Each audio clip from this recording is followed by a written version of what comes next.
Eu vou dar alguns sinais para vocês aqui, alguns indícios que me mostram que agora, mais do que nunca na história, o mundo está política e socialmente preparado para que Jesus volte nos próximos anos, no próximo decênio. Quer exemplos? Vamos lá. Sempre houve epidemias no mundo, mas pandemia, no sentido literal da palavra, é a primeira vez. A Organização Mundial da Saúde declarou hoje que a Covid-19, a infecção provocada pelo novo coronavírus, tornou-se uma pandemia. Situação em que uma doença se propaga globalmente de forma rápida e simultânea. Eu sei que alguém pode falar, Rodrigo, desculpa, eu falo bobagem, não, eu sou médico, há outras pandemias registradas na história, você não fala do que você não sabe. Com todo respeito, pandemia é a primeira vez, eu insisto, e vou explicar por quê. Eu já lecionei história, e a gente falava da Primeira e Segunda Guerra Mundial. Mas, literalmente falando, não foi uma Primeira Guerra Mundial, porque nem todos os países do mundo estavam envolvidos. Nem a Segunda Guerra Mundial foi de fato mundial, apesar de ter esse título. Tá certo? Apesar de ter esse título. O Sudão não participou da Segunda Guerra Mundial. A Nigéria não participou da Segunda Guerra Mundial. O Nepal não participou da Segunda Guerra Mundial. A Índia não participou da Segunda Guerra Mundial. Então a Segunda Guerra Mundial, aliás, ela foi ambientada na Europa.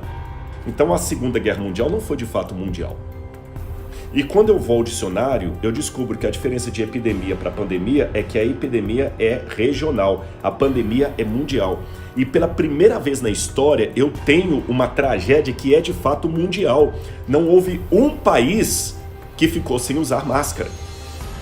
Não houve um país que ficou numa situação confortável que dispensasse o uso da vacina ou dos remédios. O Irã está tendo a crise do Covid e a África do Sul também.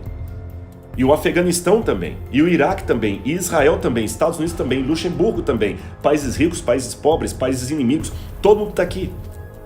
O discurso é para todos.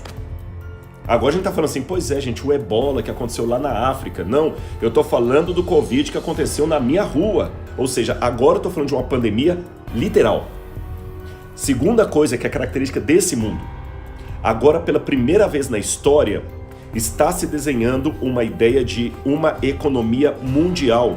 Por mais que os de esquerda não gostem dos de direita, os de direita não apreciem os de esquerda, não gostem também, por mais que uns prefiram o presidente Trump, por mais que outros prefiram o Biden, por mais que alguns sejam católicos, outros protestantes, por mais que alguns sejam muçulmanos e outros judeus, não interessa. Ainda que o Irã queira odiar Israel e tenha o domínio do petróleo junto com a Arábia Saudita, não interessa. Ou o mundo unifica a economia dele ou vai rachar. Não é questão de quem gosta ou não gosta, não tem outro jeito. É o que tem.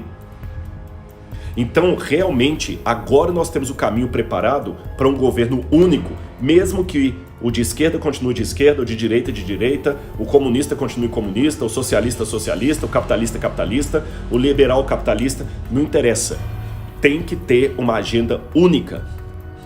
O mundo não suporta mais do jeito que está. O reset não é teoria da conspiração, o reset está para acontecer. Agora temos de pensar como estruturar, como conceber a era pós-corona. E aqui, claro, a palavra reset vem-me à cabeça porque uma coisa é clara, não podemos voltar ao velho normal. Então, gente, eu olhando para o mundo, essa é a ênfase que eu dou nos sermões, o mundo tem realmente um cenário prontinho para que o anticristo previsto em Apocalipse 13 comece a atuar. Eu tenho certeza acadêmica disso, de estudo.